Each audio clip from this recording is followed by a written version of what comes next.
Thank you for the choir, for the beautiful music. Salamat kayo sa atong choir sa matahom kayo nga lawiton. They really put us on the presence of the Lord Ila kitang gibutang sa presensya sa Dios. and prepare our hearts to open the Bible now Ilang gianda matong kasing-kasing aron maablihan and hear God's voice speaking to our aron hearts. mapatalinghugan nato ang tingog sa Dios nga magsulti sa atong mga kasing-kasing. Are you glad today? Nalipay ba mo karon? If you are glad today, say amen. Sulti mo, amen. Praise the Lord. Kalaygo ng Dios. What a privilege for each of us to be here participating in this Congress. Pagkamatahom nga pribilehiyo ang matagusa kanato nakatambong na ining kongreso. Especially for me, it's a huge privilege. Alang nako, dako gyud ka ini nga pribilehiyo. It's not my first time in Philippines, Dili nimo una na kong higayon pag-aris but Pilipinas. it's my first time in Mindanao Apan mo na unang higayon nakaduaw kog Mindanao. and in the Mountain View College. Labi na gyud diri sa Mountain View College.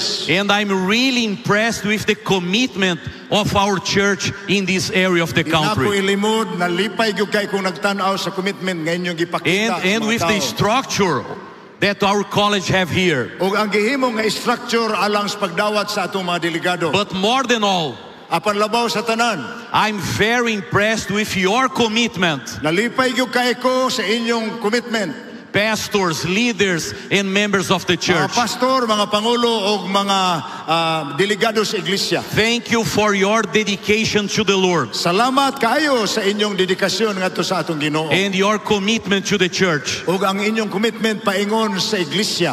May God bless each of you abundantly. Hinaot ang Dios magpanalangin sa matag usa kaninyo sa madagayaon gayud. But today, I also bring you greetings from our worldwide church Apan family. karon ako sang gidala kaninyo ang panimbaya gikan sa atong headquarters sa General Conference. You know, more than a denomination, I like to see our church as a family. Ang atong denominasyon dili lamang kay denominasyon, pamilya kita.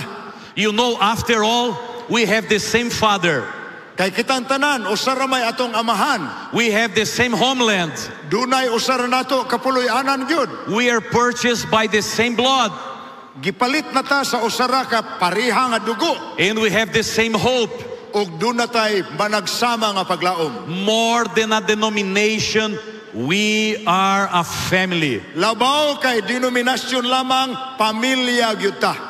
A family with 22 plus million members around the world. Usa ka pamilya nga kapin og 22 milyones ka mga membro sa tibuok kalibutan. A family that is present in 212 different countries in this Usa world. ka pamilya nga ang atong presensya anaa sa 212 ka mga nasod sa And kalibutan. every week, this family gather together in more than 175,000 churches and companies. Og sa matag semana kini nga pamilya nagakatigom sa 175,000 kapin ka mga iglesia sa tibuok We kalibutan. are a family. Pagkaanindot kay kita usa ka pamilya. I would like to invite you to travel with me and see this family in other areas of the world. Ako sa mong giawhag kung mahigayon mo pagpanaw sa mo aron makaduaw mo sa ubang mga sakop sa pamilya sa ubang Because mga our kalibutan. church family is bigger than your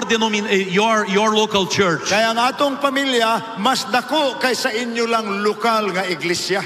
This afternoon, when I presented my seminar, I Karong- talked about missionary focus.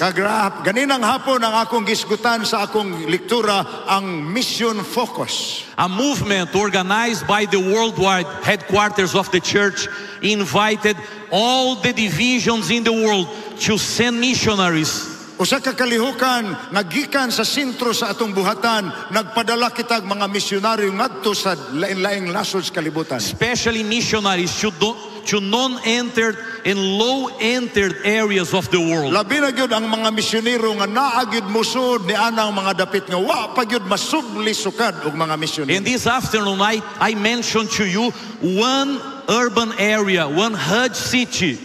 ug ako mong gisgutan kaganin hapon sa usa ka dakong syudad nga daghang tao apan wa pa masulod. with millions of inhabitants, Daghan minilyon ang mga pumuluyo niini. and without Seventh-day Adventist presence there. Apan wa gitay Adventista nga presensya dito. And I talked about Baghdad in Iraq. Ako mong gisgutan sa kapital sa Iraq nga mao ang Baghdad. Probably some of you were not here this afternoon. Tingali ang uban ninyo wala diri ganinang hapon. And I mentioned that in that city, Ug ako mong gisultihan nga ni anang maong syudad we had a beautiful church in the past. nga niadto aduna tay matahom kayong simbahan dito sa But Baghdad. because of the war, Apan tungod sa gubat, almost all our members left the country. labing daghan o tanan sa atong mga sakop mibiya sa Iraq. And our church was closed. Ug ang atong simbahan dito gisirhan. But approximately 1 month ago, Apan usa ka bulan pa lang ang milabay we received this church back. ug atong gidawat pag-usab kining maong iglesia. And I would like to show you two pictures of this church. Ako ipakita sa inyo ang dagway sa atong simbahan sa Baghdad. Probably you'll be the first group that will see those pictures. Tingali kamo mao ang primerong grupo nga napakitaan namo nining maong hulagway. This is the facade of our church in Baghdad, in Mao Iraq. ni ang atubang sa atong simbahan sa Baghdad sa It's Iraq. a real beautiful church, very well located and very well structured. Pagkagwapo kay nga simbahan dihapon sa maayo kayo nga dapit sa syudad. This is the front view of the church. Mao ni ang atubang sa simbahan. This is another view of the church. Kini ang kilid dapit ni sa simbahan. Many rooms Pagkadaghan og mga kwarto-kwarto. for children and for other meetings. Naay mga kabataan na apoy ubang dapit nga himuanag katiguman nga gagmay. Office for the pastor. Dunay opisina ang pastor. All this structure was closed for years. Kini nga mao nga istruktura nasirhan sulod sa daghang katuigan. And now it will be open again. Apan karon may balita nga bag-o ato na puning giablihan pag-usab. By God's grace, we will be present in Baghdad, in Iraq. Pag pinaagi sa grasya sa Dios, may mga tumutuo na putang nagtigom karon sa simbahan And sa you know, Iraq. some months ago, the government in Iraq launched a stamp Abi ninyo ni atong milabay nga pipila ka bulan ang gobyerno sa Iraq milansad og usa ka stamp celebrating the Christianity in Iraq. nga nagsilibrar ang Kristyanismo didto sa Iraq. And you know what was the image that they used in that stamp? Abi ninyo unsa ang gipakita nga hulagway sa mao nga stamp? The image of this church, the Seventh-day Adventist Church in Baghdad. Ang hulagway sa atong simbahan dito sa Iraq mo'y nasa stamp. But now, Apan karon, I have the best news for you. ang labing maayo pa yun nga balita kong ipahat We are ninyo. sending our first missionary to Baghdad. Primero pa lang yung higayon nga nagpadatag misyonero paingon sa Baghdad. After the reopening of this building. Pagkaablig yun niining mao nga gambalayng simbahan. And the missionary that will go to Iraq is part of this movement called Mission Refocus. Og ang misyonero nga atong gipadala ni ining dapit sa Iraq kabahin ni ining kalihukan karon nga ginganlan natong Mission Refocus. And you know where this missionary will come from. Og mahibaw mo taga ining misyonaryo.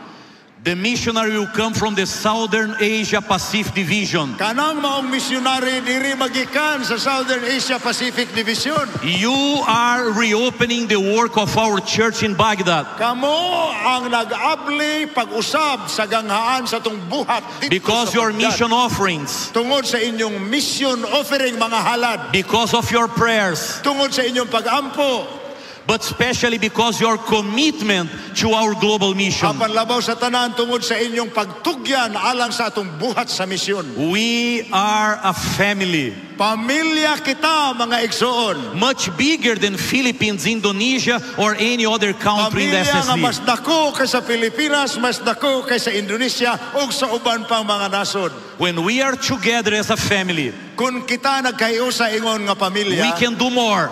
mas daghan tag mahimo, We can reach more. mas daghan tag makabuot, And we can go to the ends of the earth. ug atong maabot bisan pa ang tumoy sa kalibutan. Thank you for the Southern Asia Pacific Division. Salamat kaayo sa Southern Asia Pacific for Division. being partner with us Kay nahimo nato kini nga kakumbuya to reach the world to Jesus. aron atong maabot ang kalibutan alang kang Hesus. But you know, I mentioned that we are a family. Apo namang naisgutan nga pamilya kita. And I also bring greetings to you Ug ako sang gidala kaninyo ang panimbaya from the leader of our family, Pastor Ted Wilson. gikan gyud sa pangulo sa atong panimalay si Pastor Ted Wilson. You know, he is someone at the General Conference that is always paying attention in the movement of the church in Kining this atong division. pangulo mga igsoon ang iyang kanunay gihatagan sa pagtagad ang tanang kalihukan sa atong iglesia sa tibuok And he kalibutan. sends his words of gratitude for all of you for your dedication to Ug his cause. nagpadala siya kanato sa pulong sa pagpasalamat tungod sa inyong dedikasyon. Now is the time to open the Bible. Karon mao ang panahon na ato nang aplihan ang pulong sa Dios. If you have your Bible with you, please keep the Bible in your hands. Kung na ang Biblia sa inyong kamot, guniti lang gina. If you don't have the Bible, I will show you the Bible verse on the screen. Kung wa mo nagbitbit og Biblia, akong ipakita kaninyo ang teksto diri sa screen. But the most important now is to hear God's voice through His Word. Apan ang labing importante karon nga kamo nagpatalinghog sa iyang pulong. Before we open the Bible, let's pray. Ato magampo sa ta sa di pa ta magsugod sa wali. Our Heavenly Father, Amahana mo nga naa sa langit. we can feel your presence among us Amo og yung gibati ang imong balaang presensya taliwala namo. and the work of the Holy Spirit. Ug ang buluhaton sa imong balaang espiritu. We are ready now to hear your voice, Andam na kami karon sa pagpatalingog sa imong to tingog. study your Word. Sa pagtuon sa imong pulong. Please, dear Lord, bless each of us Panalingog amahan panalangini ang matag usa ka and namo. open our hearts Abli ang among mga kasing-kasing to understand your message for us sa pagkasabot sa imong mensahe sa matag usa ka namo. in these ending times of this Labi na world. ni ining nagkatapos nga mga panahon sa kalibutan. Please be with us. Hinaot nga ikaw uban ka namo. Bless the preacher and the translator. Panalangini ang maghuwali og ang maghuhubad. Bless each of us, Panalangini ang matag usa ka namo. because we pray Tungod kay amo kining giampo in the name of our Lord, sa ngalan sa our among friend, Ginoo, ang among higala and our Savior, ug ang among manluluwas. Jesus Si Christ. Ginoong Hesus. Amen. Amen. I would like to invite you to open your Bible in the book of Revelation. Abli ang inyong balaang kasulatan sa basahon sa pinadayag. In the book of Revelation, we have tonight a call for urgency. Diha sa basahon sa pinadayag, dunay tawag nga hilabihan kadinalian. This is the call that God has for each of His leaders in this division. Ang iya mao kini ang tawag niya sa matag usa sa mga pangulo sud niining teritoryo sa aton. And as I mentioned, this call comes from the book of Revelation. Sama sa kong giisgutan kini nga tawag gikan niining basahon sa pinadayag. The book of Revelation is very special for us Ang basahon as Seventh-day Adventist Church. Ang pinadayag usa ka pinasahi kayong basahon ilabi na gyud alang kanatong mga Adventista. It's very related to our history and our identity. Kay kini doon na may dakong relasyon sa atong kasaysayan, maingon man sa atong pagkaila unsakit. If you go deeper in the book of Revelation, Kung mukalot pagitaglalom sa basahon sa pinadayag, you can see our origin in chapter 10. makita nimo nga ang atong kagikan, ang atong gipanukaran naas pinadayag kapitulo 10. You can see our identity revealed in chapter 12. Imo makita ang atong pagkainila dias pinadayag 12. You can identify that the message that God entrusted to our church is in Revelation chapter Ug 14. imong makita nga ang mensahe nga atong ginadala sa kalibutan naa sa pinadayag 14. And our blessed hope, the hope in the second coming of Jesus, is in the chapter Ang 21. kahupnganan sa atong paglaom anaa sa pinadayag kapitulo 21. But Revelation 12, where our identity is presented, Apan ang pinadayag 12 diin anaa diha ang pagkaila kanato. is at the center of the book. Naa sa tunga-tunga gyud sa basahon. And Revelation 12 opened the door for the second half of the book. Ang pinadayag kapitulo 12 may nag-abli sa pultahan aron makita natong kinatibukan sa Biblia sa But you know, basahon. the main message of Revelation chapter 12 Apan ang labing importanteng mensahe gyud sa pinadayag kapitulo 12 is that we are at war. mao nga kita naa taliwala sa usa ka gubat. We are not living in this world in a picnic area. Wala ta magpuyo nining kalibutan na nga murag hayahay. We are in the battlefield.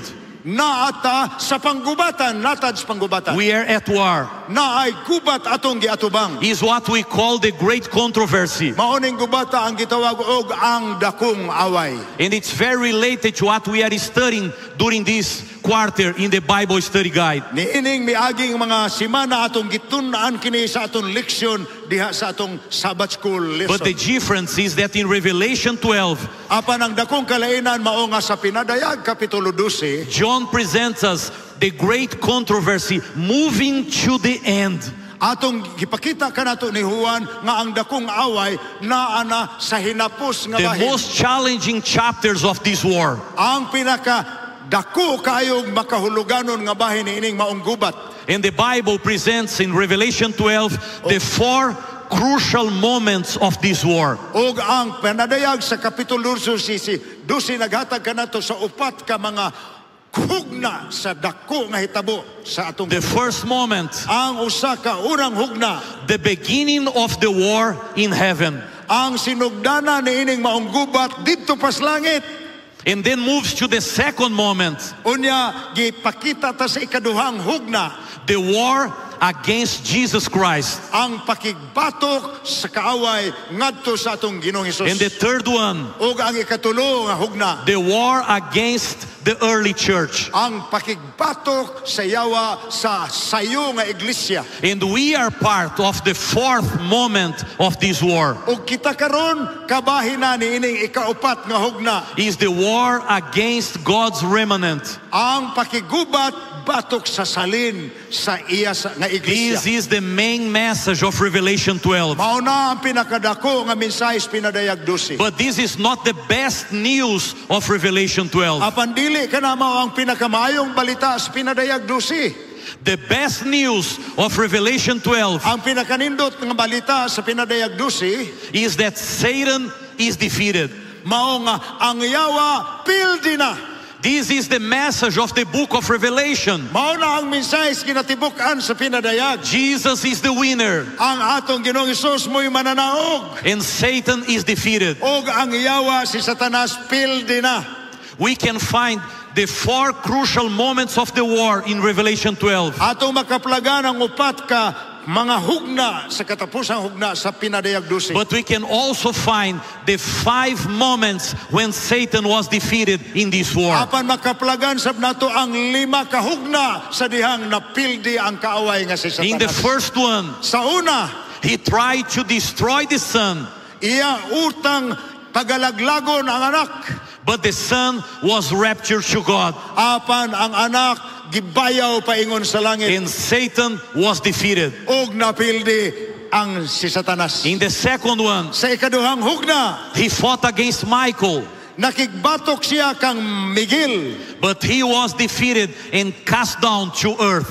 Apan napildi siya o gitambog dinhi sa kalibutan. In the third moment, Sa ikatulo nga hugna, he persecuted the woman, iyang gilutos ang mga tao.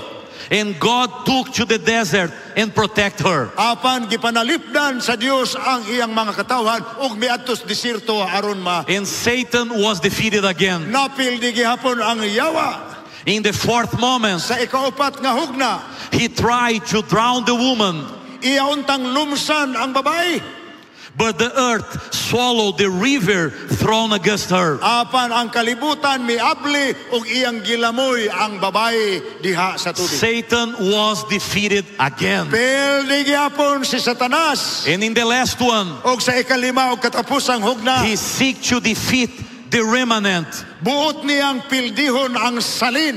But the Bible assures Apan gisiguro kanato sa that kasulatan the remnant is and will remain faithful, nga ang salin nga magpabilin nga matinud-anon and he will be defeated again. og mapildi gihapon si Satanas. But Revelation chapter 12 Apan ang pinadayag kapitulo 12 in verse 12 sa bersikulo 12 shows us the enemy's situation in this war. gipakita kanato ang kahimtang sa kaaway ni ining atong kalibutan. You know, usually I don't like like to preach about this Bible verse. Abi ninyo, asahay di ko ganahan nga isgutan ning maong teksto. Because this kung Bible magwali ko. verse Kay kining bersikulo ha. speaks a lot about Satan. Kay kining kong bersikulo ha murag si Satanas may gisgutan. And as preachers, we are not called to preach about Satan. Og ang mga magwali dili mo angayan magwali mahitungod kang Satanas. We were called to preach about Jesus, salvation, and hope. Gipanawag kita aron atong iwalis si Jesus ug ang walis paglaom. I know that this Bible verse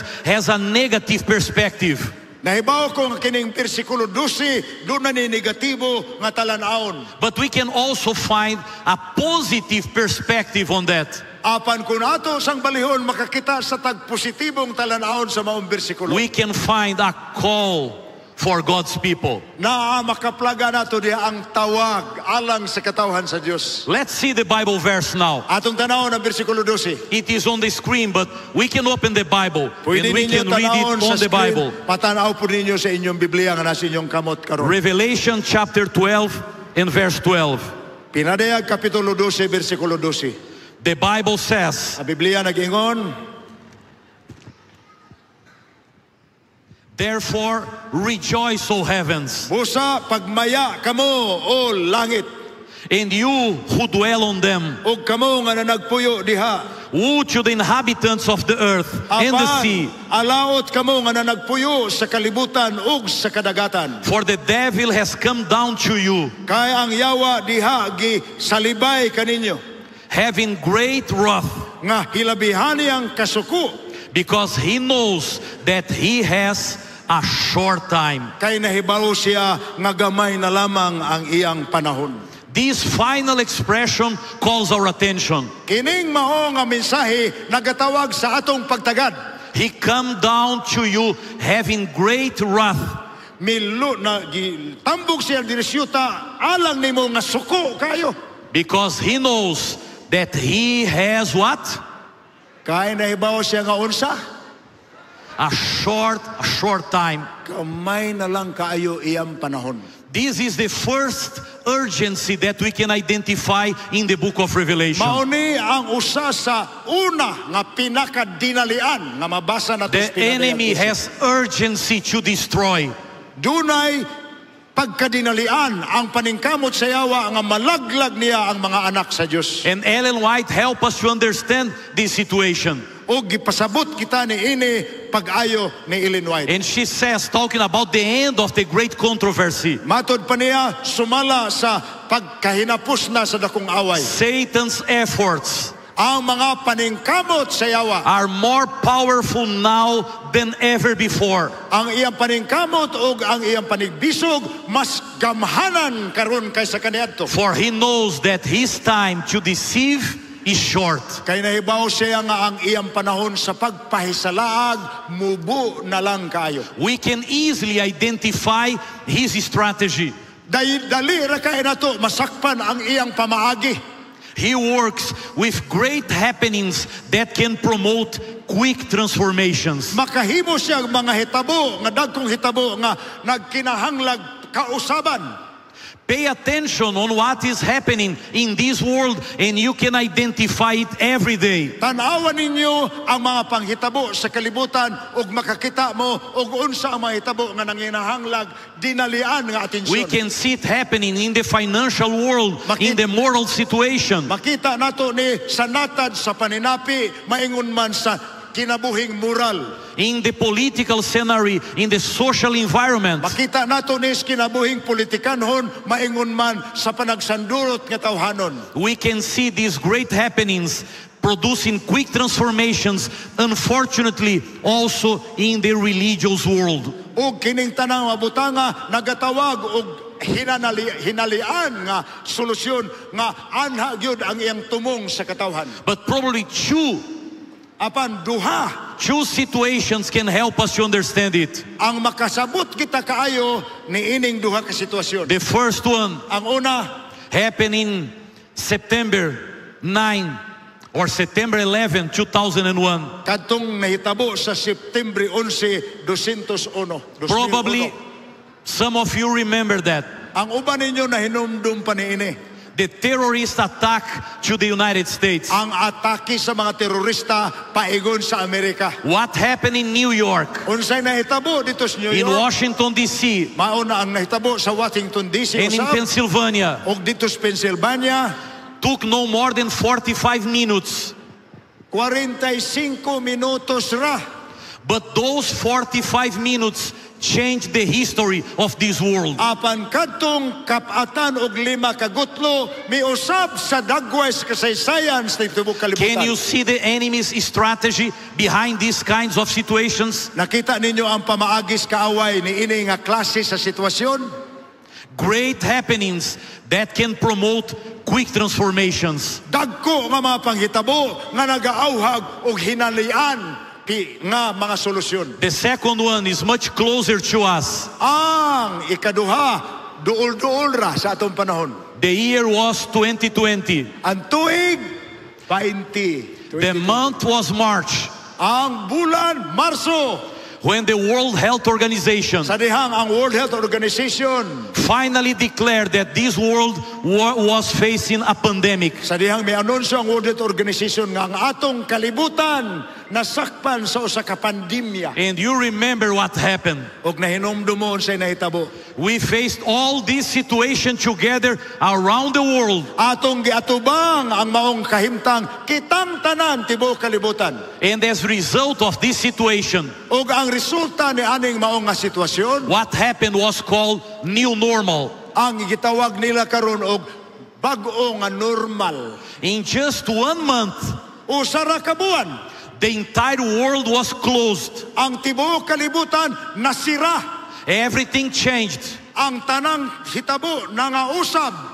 The pandemic took almost 2 years. Ug ang pandemya mikabat og kapin 2 ka tuig. But in 1 month, everything happened. Apan sulod lang sa usa ka bulan, tanan nahitabo. You know what means new normal?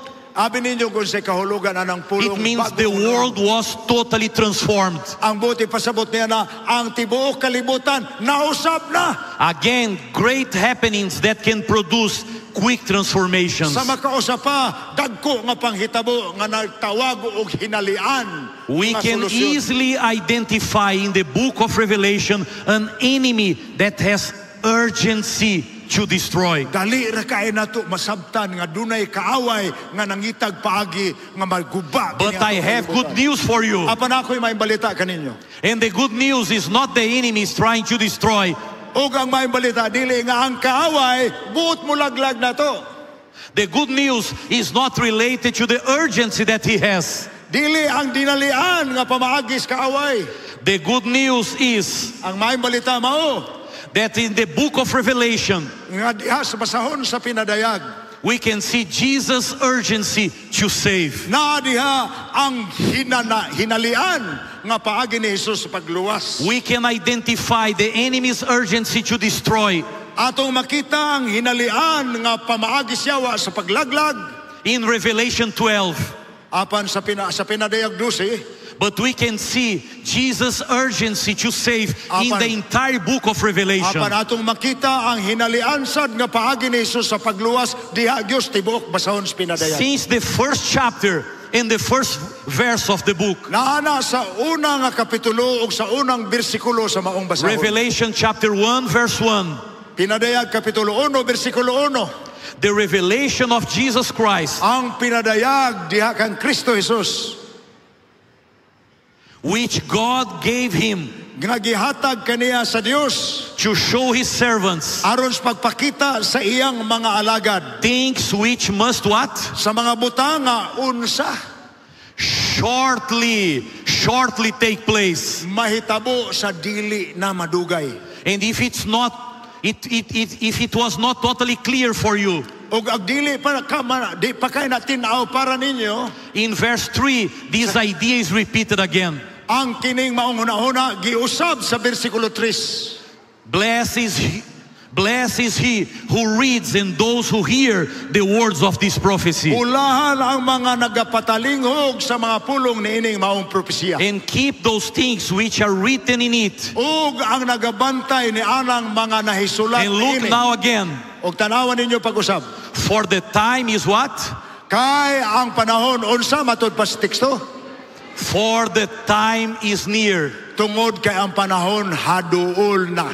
If we leave Revelation chapter 1 Kung atong kwaon ang Pinadayag Kapitulo 1, and go to Revelation chapter 22, unya mo adto ta lukso sa Pinadayag Kapitulo 22, the last chapter of the book and the Bible, ang mao nga katapusang kapitulo sa tibok Biblia. we can read 3 times Jesus saying, Katulog yun kahigayon, gibalik-balik ni Jesus. I'm coming quickly. Ako mubalik sa labing madali. I am coming quickly. Mubalik ako sa labing madali. And if it was not clear for you, Og dili pag natinaw para ninyo, in the verse 20, versikulo 20, in the end of the Bible, sa katapusang teksto sa Biblia, he who testifies to these things says, siya nga nagpahimatod niining mga butangan nagaingon, surely labing siguro, I am coming quickly. ako mubalik na sa labing madali. Amen. Amen. Even so, come, Lord Jesus. Busa o Diyos, muabot na ikaw, Ginoong Hesus. In Revelation, Sa Pinadayag, from the beginning to the end, gikan sa sinugdan hangtod sa katapusan, from the chapter 1, when the Bible says the time is near, gikan sa Kapitulo 1 din ang Biblia nag-ingon ang panahon haduol na. to the chapter 22, Ngadto sa Pinadayag Kapitulo when 22, Jesus says, I am coming quickly, diin si Jesus nag-ingon, ako mubalik sa labing madali. we can easily identify that Jesus has urgency to save and to come again. Makita nato ang pagkadinalian sa interes sa Dios nga maluwas kita. This is the second urgency in the book of Mao Revelation. na ikaduha nga dinalian sa Pinadayag. But let's go to the third one and the last one. Atong tunaan karon ang ikatulo ug ang katapusang dinalian. And you know, the third urgency of the book of Revelation Sabi ninyo kini ikatulong dinalian sa basahon sa is Pinadayag. that the mission has urgency to be fulfilled. Ang misyon dinalian nga buluhaton sa iglesia. And where can we identify it? Asa nato na makita? In the three angels' messages. Diyas Pinadayag 14 ang mensahe tulo ka manulunda. The message that God placed in our hands to share to this world. Ang mensahe nga gibutang sa Dios sa atong mga kamot aron atong ipahat sa mga tawo sa This is kalibutan. the last message of opportunity to this world. Mao ni ang katapusang mensahe alang sa oportunidad sa kalibutan. And at the beginning of the first message, Og sa sinugdan pa lang sa umaong unang mensahe, Revelation chapter 14 verse 6, versikulo 6 Pinadayag 14. the Bible says, Ang Biblia nagingon, John says, si Juan nagingon, I saw another angel og nakita ko ang lain pang manulunda flying in the midst of heaven. lupad diha sa ibabaw sa kalangitan. John didn't see an angel visiting us. Wa nato makita si Juan kakitag manulunda nga nagduaw nato Or walking among us, or na lakaw-lakaw sa taliwala nato or maybe camping with us. or nakig-uban sa camping kanato.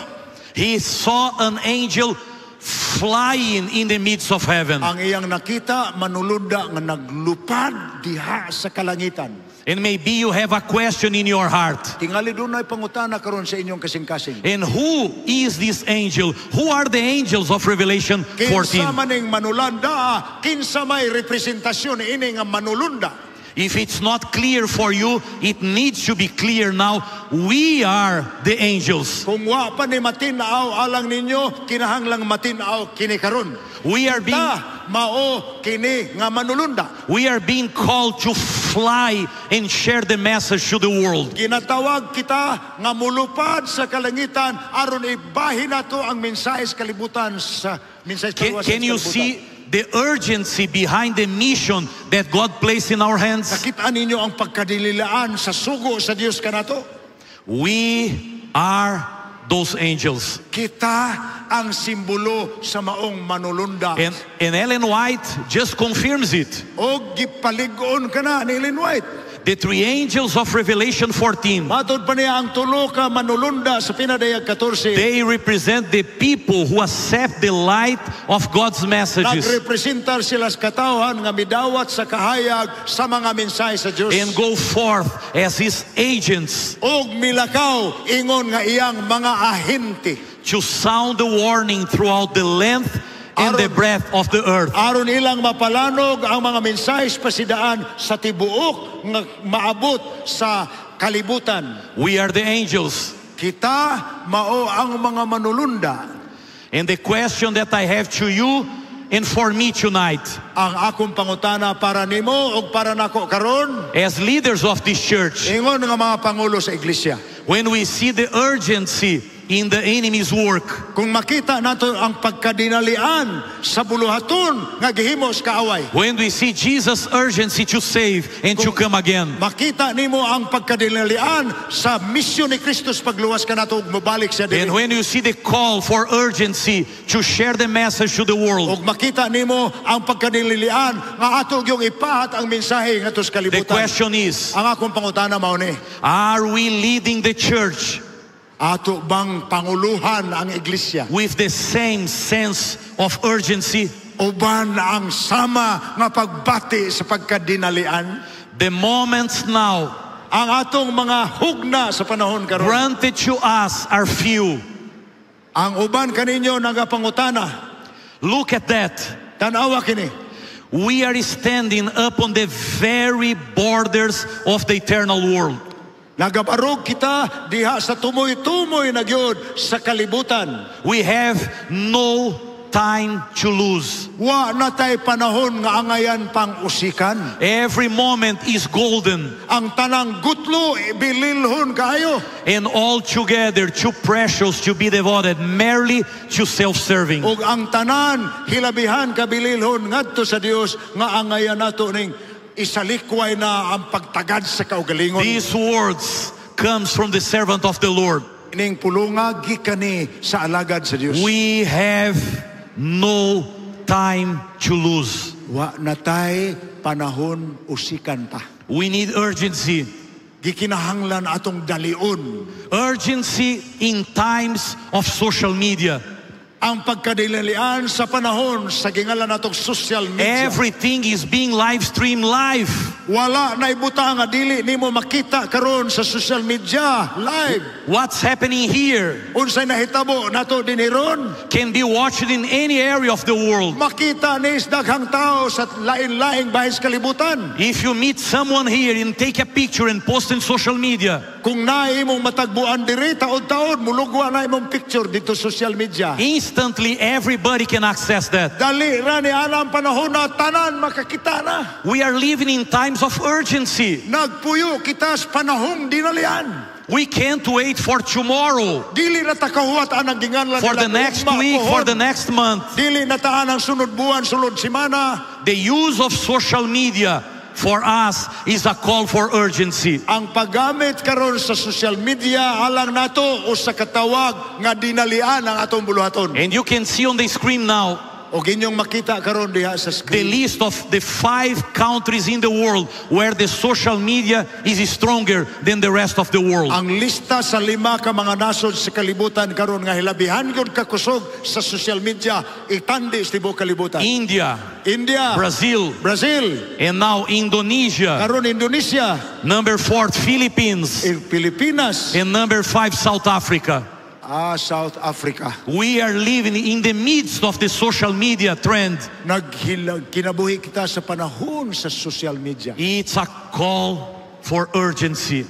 Tawag kini sa pagkadinalian. Urgency in times of huge challenges for this planet. Dinalian sa panahon sa dagkong mga hagit ni ining atong planeta. We can see this world falling apart before our eyes. Atong makita sa atong mga mata nga ang atong kalibutan nagkagunob na gyud. If you read, hear, or watch news, Kung inyong basahon karon o tanawon ang balita sa TV, You can see every day the increasing of the wars. Nakita ninyo nga matag adlaw nagkadaghan ang mga gubat nga nagpadayon. And violence and corruption and Ang diseases. pagkadautan sa mga tao, ang pagkadautan sa mga politiko, ang mga sakit nga hilabihan daghanan. Problems with fire, with flood, with drought. Mga problema, gubat, linog, mga sunog ug mga unsa pa diha. The world is falling apart. Ang atong kalibutan nagkagunob. Do you believe that we can wait for better times to fulfill the mission? Naguna-una mo nga kinahanglan patag mga arang-arang nga panahon aron atong himuon ang misyon sa Dios. We have a call for urgency. Dunay tawag nga dinalian ang atong buluhaton. And urgency also Og usa kini to avoid missing opportunities. usa ka dinalian nga ato yung likayan nga dili nato palabyon ang oportunidad. Tomorrow could be too late. Ang ugma basin ulahin na kaayo. I like this quotation from Ellen White. Ganahan kay ko niining maong One day someone gave me a piece of paper with this quotation, and that quotation impacted my life forever. Usa ka adlaw may mitunol kanako sa usa ka gamayng papel niining maong kotisyon og dako kay kahimon sa kong kinabuhi. And this quotation was the motivation to prepare this message. Og mao ni nga quotation ang akong kinutlo nga may hinungdan sa paghimo nako niining mensahe. You can see what Ellen White says. Tanawan ninyo unsa gisulti ni Ellen White. Every day, Matag adlaw, the probation of some is closing. ang kaluwasan sa pipila nagakasira. Every hour, Matagutlo, some are passing beyond the reach of mercy. duna nagitaw nga nalabya na sa pagkapot sa kaluoy. Every day, every hour. Matag adlaw, matag takna. And she raised some questions. Og siya may himo nin pangutanaha. And where are the voice of warning? Hain naman ang mga tingog sa pasidaan. An entreaty to bid the sinner flee from this fearful doom? Ang hauhag nga biyaan sa makasasala ang iyang mga sala. Where are the hands Hain naman ang mga kamot. stretched out to draw him back from death? Mga kamot nga nagkabot aron nga mabawi ang taong naanod. And where are those Hain naman sila who with humility and persevering faith are pleading with God for him? sila nga sa mapainobsanon nangalyupo sa Dios alang kanila. Where are the prayers? Hain naman ang mga pagampo. Where are the hands? Hain naman ang mga kamot. Where are the voices Hain naman ang mga tingog with sense of urgency, nga dunay mensahe nga dinalian. avoiding to miss any opportunity that God placed in our way? Dili na ngayon likayan ang mga oportunidad nga gihatag kanato ang higayon gihatag kanato sa I Dios. would like to say to the Lord tonight, Gusto kong isulti ngadto sa Dios karong gabiona. here in the Mountain View College, Dinhi karon sa Mountain View College, among all these thousands of people, taliwala nining linibo ka mga katawhan, leaders of the church, mga pangulo sa mga iglesia, I would like to say to the Lord, muingon ako karon ngadto sa Ginoo, here are the prayers, niya ang mga mainampun, here are the hands, ania ang mga kamot, here are the voices. ania ang mga tingog. Count on us, Lord, Ginoo, isipa in taon kami. and renew in our heart the sense of urgency. Pag-uha diha kanamo ang sentidos pagkadinalian. People are dying. Ang mga katawhan sa kalibutan nga kamatay. We can't miss opportunities. Dili nato ang ngayon palabyon ang kahigayonan. Every day, more than 160,000 people are dying. Sa matag adlaw kapin sa 160,000 ka mga tao ang nagakamatay. Every hour, almost 7,000 people are dying. Sa matag takna kapin sa 7,000 ka mga tao ang nagakamatay. Every minute, 116 people are dying. Kada gutlo 116 ka tao ang mamatay. And every second, Og sa matag gutling 2 people die in this world.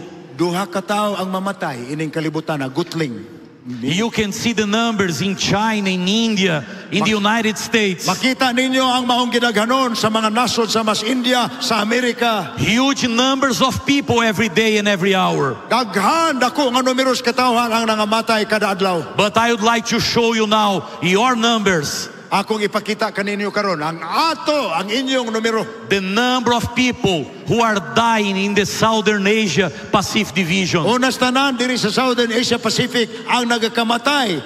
You can see the reality in Indonesia, Kita ninyo ang in Vietnam, sa Indonesia, sa in Vietnam, Philippines, sa Pilipinas, in Thailand, sa Thailand, in Myanmar, sa Myanmar, in Malaysia, ug sa Malaysia, in Cambodia, sa Cambodia, in Laos, sa Laos, in Singapore, in Brunei Darussalam. You can see in all these places, people are dying every day and every hour. Mga lugar pulos nagakamatay ang gidaghanon nga naas numero diha. This is the reason why, as a worldwide church, we raise this movement called Mission Refocus. Mao ni hinungdan ngano nga sa tibuok kalibutan karon atong gibangon kini atong pagpasantop Mission Refocus. We need to reach the world to Jesus. Kinahanglan atong kabuton ang kalibutan ngadto kang Hesus. We can't wait more. Dili naman ta mag-usik-usik pag maghulat pag panahon. We can't wait for better political situations. Ayaw ingon nga sa sunod na og butaan na atong presidente. We can't wait for more money. Dili ta kahuwat nga ibalik na ni Marcos ang iyang kadato. We can't wait for more missionaries. Dili na ta kahuwat nga daghan pang misyonero. Mission Refocus is a call to move forward, to reach the world to Jesus with sense of urgency. Ang Mission Refocus nagpakita na kanatos pagkadinan dian sa atong buluhaton nga angaya na ginatong ipadayon nga wa nay makababag. My question to you tonight, Ang akong pangutana kaninyo karon mao kini. again, Sa makausa pa, are we leading with the same sense of urgency? ato bang gikinabuhian karon kining dako kaayong mensahe nga dinalian? Ellen White reminds us, Si Ellen White nagpahinomdom kanato. time is short Ang atong panahon hamubo na lamang. and our forces must be organized Ug ang atong puwersa kinahanglang maorganisa, mahiusa to do a larger work. aron mahimo nato ang dako pa nga buluhaton. Time is short. Ang panahon mubo na lang. Is a call for you, is a call for me. Tawag kini para nimo, tawag ni para nako. Is a call for more urgency in the fulfillment of the mission. Tawag kini nga dinalian ang pagtuman sa atong misyon. You know, Abi ninyo, when John Kennedy was assassinated in Dallas, Texas, sa dihang si John Kennedy gipusil dito sa Dallas, Texas. on November 22, the year 1963, Ni atong tuig November 22 sa 1963. a long time ago, Dugay naman na ang panahon. under different circumstances, Lain na po to ang kapanahonan nato. in just 12 hours, Sulod lamang sa 12 katakna, labing napulog. half the world heard the news about his death. Katunga sa kalibutan, nakadungog sa iyang kamatayon. 2024, Nianang panahon na, karong panahon na, 2024. Jesus died for our sins. 2,000 katuig milabay, si Jesus namatay alang sa atong sala. More than 2,000 years ago. Kapin sa 2,000 ka tuig na ang milabay. And almost half of the world has not heard that good news. Apan, katunga sa kalibutan, wa pakadungog anang balita nga maayong balita. My call for each of you tonight. Akong tawag kaninyo, matago sa kaninyo karon, Let us hold hands atong magyunotay tagkamot, and accomplish the mission aron atong mahimo ang atong misyon with the sense of urgency. sa pagbati sa pagkadinalian. Let us all together say to the Lord, Kitang tanan maghiusa nga magaingon ngadto sa count Ginoo. on me, Lord. Iapil ko Ginoo, I will go. isipa ko nga moadto guyod ko. I will go to reach my neighbors. Akong kabuto ng akong silingan. I will go to reach my family. Akong kabuto ng akong mga parente. I will go to reach the leaders of my community. Akong kabuto ng mga pangulo nga naa sa akong katilingban. I will go to reach my classmates. Akong kabuto ng akong mga classmate kaniadto.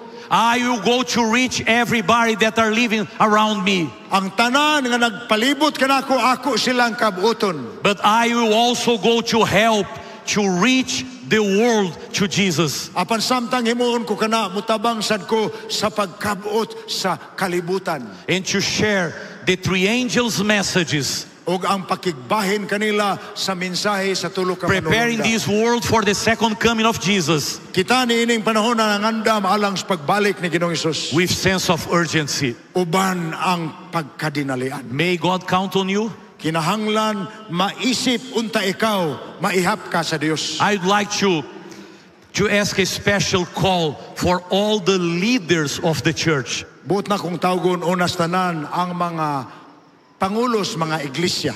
I know that we have here members, family members, and others. Nahibaw kung daghan diring mga membros pamilya, naiuban pa nga klase.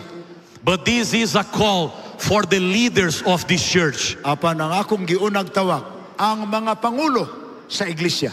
Department directors in the local church. Mga direktor sa departamento, sa lain-laing departamento sa iglesia. Elders of the church. Mga tigulang sa iglesia. Local pastors. Mga pastor. Department directors in the conference, mission, union, or division. Mga director sa mission, sa union o sa division. And all the administrators of the church. Ang tanang mga administrador sa lain-laing institusyon o The message organisasyon. tonight is a call for you. Ang mensahe na to karong gabi tawag ni para nimo. God is saying to you, thank you very much for your dedication. Ang Dios nagaingon kanimo, salamat kayo sa imong pagtugyan. But together, we need to put more sense of urgency in our leadership. Apan dihas pa naghiusa, ipakita nato ang pagkadinalian sa atong pagdumala sa atong I would like to pagkatungdanan. ask you, if you are leader of the church, Kung ikaw karon sa bisan unsa nga katungdanan, pangulo, are you available to say, count on me, Lord? gusto ka bang moingon, Ginoo? I'm iapil. doing my best in the leadership. Isipa ako, iapil ko, Ginoo. Andam ka ba ni ana? But I would like to commit my leadership to put Akong- more sense of Buot urgency. na ko, ibutang ang akong kaugalingon, aron mo ambit ako sa imong I would pagtawag. like to invite you to stand now. Tindok mga kaigsunan kung mo ninyong gibati. I would like to see you, leader of the church. Ang mga pangulo sa iglesia, tindog kita. I know that you are doing your best. Nahibalo ko nga naghimo na mo sa inyong masarangan. I know that the Holy Spirit called you to be where you are. Nahibalo ko nga gitawag kamo sa balang espiritu, hain man kamo karon. But tonight, He reminded you that you need to put more urgency in everything that you are doing for the Lord. Apan karong gabion na gipahinumduman kamo sa Dios, ibutang gyud ang pulong dinalian sa inyong pagpangatungdanan. Pastor Kaderma, Pastor Kaderma, are you here? Come here, Lihok, please. Pastor. I would like to show you the leaders of our church in your territory. Pakita nako sa imo ang mga pangulo sa atong iglesia sa atong teritoryo. The leaders of God's church in the Southern Asia Pacific Division. Mga pangulo sa mga iglesia diri sa Southern Asia Pacific. All of them stood up to say, count on me, Lord. Mitindog sila aron sa pag-ingon, Ginoo, iapil gyud ko sa imong ihap. All of them are committed to put more sense of urgency in their leadership. Adunay awhag sa ilang kahiladman nga ilag yung iapil ang pagkadinalian sa ilang Especially in the pagpangatungdanan. fulfillment of the mission. Labi na gyud ang pagtuman sa atong misyon. This is the leaders of your church. Mao ni ang mga pangulo pastor sa imong mga The iglesia. leader that God placed in your hands as the leader of the church for this division. Ibutang sab sila sa imong kamot ingon nga pangulo sa atong division. May God renew the sense of urgency. Ang Ginoo In your magpadalangin ang dinalian naa sab sa imong kasing-kasing. We are together. Naghios sa tanimbahin. I would like to pray for you and for us. Gusto na kong You can stay here, Pastor Kaderma. Dinera pastor. Let's pray now. Our Heavenly Father, Amahan namo nga balaan. you can see all the leaders of your church who are present tonight. Nakita nimo ang tanang pangulo sa mga iglesia nga niya karong gabion. You saw when they stood up. Nakita nimo ang ilang pagbarog. You called them to respond to this call. Gitawag nimo sila aron mo sanong sa imong pagtawag. You are the one who is remind us that we need to put more urgency in the mission of the church. Ikaw ang nagpahinumdum sa matag usa kanamo sa pagkadinalian sa misyon sa iglesia. Please, dear Lord, send the power of the Holy Spirit to be among us. Palihog Amahan, ipadala ang gahom sa imong balaan. Because it's Espiritu, tapos easy to taliwala. understand. It's easy to understand that we need this sense of urgency. Masabot man namo dayon ang pagkadinalian sa buhay. But it is bigger than us. Apan mas dako ra ang hagit kaysa among makaya. The challenge that we face are bigger than us. Ang among mga hagit mas dako kaysa among makaya. The projects that we have are bigger than us. Ang mga buluhaton sing atong giatubang mas dagko ra kaayo. But dear Lord, give us this sense of urgency, blessed by the power of the Holy Spirit. Tabangi kami nga mabatna ng Espiritu sa pagkadinalian pinagis panalangin sa balang Espiritu. Open the doors. Abli ang mga ganghaan. Make the needed miracles. Himoa ang gikinahanglan nga mga milagro. And help us to prepare many people from the Southern Asia Pacific Division. Ug tabangi kami nga daghan pa mga katawan sa Asia Pacific Division ang among maandam to be in heaven. Nga madala namo sa gingharian. We place our lives, among gibutang among kinabuhi, our leadership, ang among in your church, diha sa inyong in your hands, diha sa imong mga kamot. And we pray in Jesus' name. Among kining giampo sa ngalan ni Jesus. And everybody says, ug ang tanan magaingon, Amen. Amen. Amen. May God bless you. Amen. Amen.